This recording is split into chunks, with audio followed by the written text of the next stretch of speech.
बिस्मिल्लाहिर्रहमानिर्रहीम। अस्सलाम वालेकुम। जमजम टॉक्स में खुशामदीद। नहीं, मेरे ख्याल से कोई ऐसी कोई हंगामी वापसी तो प्राइम मिनिस्टर साहब की नहीं हुई, वरना वो आज तशरीफ़ ले आते। मेरे ख्याल से पहले से ही उनका संडे की रात का हुँ, या मंडे मॉर्निंग का उनका वापसी का प्लान था। If I am hmm, not wrong, मुझे तो यही पता था कि वो हुँ, कल रात और परसों सुबह के दरमियान उनकी वापसी हुँ, है। तो अभी भी इसी तरह ही है। I don't think he will be able to arrive sooner than that. तो it hmm. Is as per schedule है। अच्छा, तो एज़ पर देखिए स्के बात ये कि बट जो हाँ, तरमीम की बात हो गवर्नमेंट रही है कि before the foreign delegations arrive, Malaysian prime minister आ रहे हैं, उसके बाद एससीओ आ रही है, उससे पहले आप ये काम जो है वो ख़त्म करना चाहते हैं। इस बात में कितनी सदाकत है? देखिए, इसमें तो कोई शक नहीं है कि गवर्नमेंट आईनी तरमीम लेके आना चाहती है और गवर्नमेंट जो है कोशिश कर रही है कि हुँ, उसके ऊपर कंसेंसस बिल्डिंग हो और उस मामले में आपने देखा कि बार से भी इंटरेक्शन जारी है। जो हमारे लॉ मिनिस्टर हैं हुँ, वो भी बार्स में जाके इंटरेक्ट कर रहे हैं, स्टेक होल्डर से मिल रहे हैं और बिलावल साहब भी ये बार्स और बाकी जमातों से भी जो है वो हुँ। हमारे मामलात गुफ्तगू जारी है बासमेत JUIF। तो गवर्नमेंट की तो पूरी कोशिश है कि आईनी वहाँ तो तरमीम जो सबकी है वो नज़रें हम टिकी हुई हैं राज रखें। साहब। वहाँ तो मेरा ख़्याल है हाँ, आजकल सबकी जो he is the hottest commodity in town. तो मेरे ख़्याल से अगर हमें 2 तिहाई अक्सरियत हमारी हो जाती है, तो हम इसको फिर जल्द से जल्द लेके आना चाहेंगे। लेकिन क्या हम उस लेवल पे इस वक़्त पहुँच गए? मेरा नहीं ख़्याल अभी हम पहुँचे हैं, लेकिन इस पे काम जारी है। लेकिन जैसे मैंने कहा, सबका इन्हिसार इस वक्त मौलाना साहब पर है, क्या हुकूमत हो क्या अपोजिशन हो। आप लोग बड़े कॉन्फिडेंट हैं कि मौलाना साहब और आप जो मिलकर शायद एक मुसव्वदा भी तैयार कर रहे हैं और आप मिलकर चलेंगे और मौलाना साहब जो हैं वो दूसरी तरफ जो है वो टिप नहीं करेंगे। कहीं ये तो नहीं होगा कि मौलाना साहब सज्जी दिखा के खब्बी मार देंगे और आप जो है यूल बी लेफ्ट सरप्राइज्ड।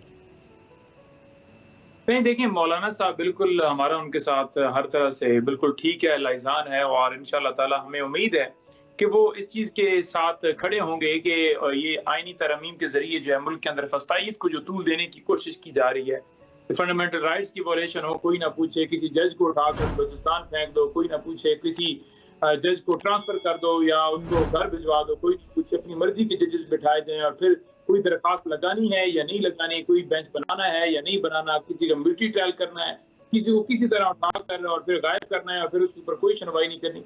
जो एक सारा ये पैकेज लाने की कोशिश कर रहे हैं। अगर मौलाना साहब ये मैं वाज़ह कहना चाहता हूँ कि अगर वो जाते हैं दूसरी तरफ या वो एक लाइन खींचते हैं या इस तरफ से हट के वो समझते हैं कि मैं इस चीज़ को सपोर्ट करूँगा, तो वो उनकी पॉलिटिक्स के लिए बहुत ज़्यादा नुकसानदेह होगा। और मौलाना साहब मैं समझता हूँ कि एक समझदार आदमी है। इसी वजह से उन्होंने देखा है कि ये चीज़ जो है ये गलत है और इसलिए उन्होंने हमारे साथ जो है वो बात की और हमारी उनसे बात हुई, तो फिर ये तब ये मामला जो है आगे बढ़ा। बात ये है कि मौलाना साहब आपका अगर ख्याल है कि आपके साथ खड़े हैं, मतलब मेरी कम से कम रीडिंग ये है, मौलाना साहब ज़्यादा इस बात के साथ खड़े हैं कि एक फ़ैसला आया था जो काजी फ़ाइज़ ईसा साहब ने दिया था, वो उनकी जो उनका वोटर सपोर्टर है उस लॉबी में जो है वो उनको एक बहुत डिफरेंट निगाह से जो है वो देखा जा रहा है। लेकिन क्या इसकी जो है वो गारंटी है कि बात चले। इस वक्त मसला जो है वो कहते हैं पर्सन स्पेसिफिक जो है वो तरमीम नहीं होनी चाहिए, लेकिन तरमीम होनी चाहिए, ये इसमें आईनी कोड जो है वो बननी चाहिए। हैविंग सेड दैट, अगर चीज़ें स्वैप हो जाती हैं, अगर मंसूर अली शाह साहब जो हैं वो लग जाते हैं, इसके आईनी कोर्ट के जो है वो चीफ जस्टिस लग जाते हैं और दूसरी साइड पे जो है वो काजी साहब अपना जो है वो टेन्योर पूरा टेन्योर से ज़्यादा जो है उनको मिल जाता है, एक्सटेंशन मिल जाती है, अगर तरमीम आती है तो फिर क्या होगा? ये भी तो हो सकता है। नहीं देखें, हम तो किसी सूरत जो है इनकी किसी भी एजेंडे को, किसी भी तरमीम को बिल्कुल एक्सेप्ट नहीं करेंगे और किसी तरह से इनकी इस मामले के ऊपर सपोर्ट नहीं करेंगे। जहाँ तक बात है सो कॉल्ड हुकूमत की, तो उसके पास तो खुद अपने पास मुसवदा नहीं था। रात को वजीर कानून कहते हैं जी कि मुझे मिल गया। नंबर थर्ड बात ये है कि ये सिर्फ और सिर्फ इसलिए आगे से तस्लीम कर रहे हैं या कह रहे हैं कि हम बिल्कुल आईनी तरमीम के हक में हैं और होनी चाहिए, क्योंकि इस वक्त अगर ये इससे पीछे हटें तो भाई साई कहते हैं कि तुसी फिर सारे वोट से हरे होने, तो तुहानू भी फिर घर जाना पवेगा या जेल जाना पवेगा। गल करो, तो मतलब ये है इनका कि सिर्फ और सिर्फ ये उस चीज को जो चोरी की है। नहीं देखिए, बात ये है कि मौलाना साहब के पास सारी चीजें इनकी तरफ से लाई गई। मौलाना साहब ने बताया कि मैंने इन चीजों के ऊपर इनकार किया, मुझसे ये कहा गया कि मिलिट्री ट्रायल भी नहीं किया जाएगा, ये कोर्ट्स भी जो है इस तरह से जो है वो वजीर आजम नहीं बनाएगा या जिसकी तादाद भी नहीं होगी। ये जो सारी सूरत हाल के अंदर वो समझते थे कि ये चीजें नहीं होनी चाहिए। जहां तक कुछ पॉइंट्स हैं जहां पर मैं समझता हूं कि ये इस तक जो है वो केसेस खत्म करने के लिए या ये चीज इस हद तक है, तो उस बात की हद तक उन्होंने गौर वफाज किया। लेकिन हमारी जो है वो मौकफ वो बड़ा क्लियर है कि हम किसी सूरत भी इस इलिजिटिमेट गवर्नमेंट जिन्होंने खुद मसौदा भी नहीं तैयार किया, इनके किसी मौकफ को सपोर्ट नहीं करते।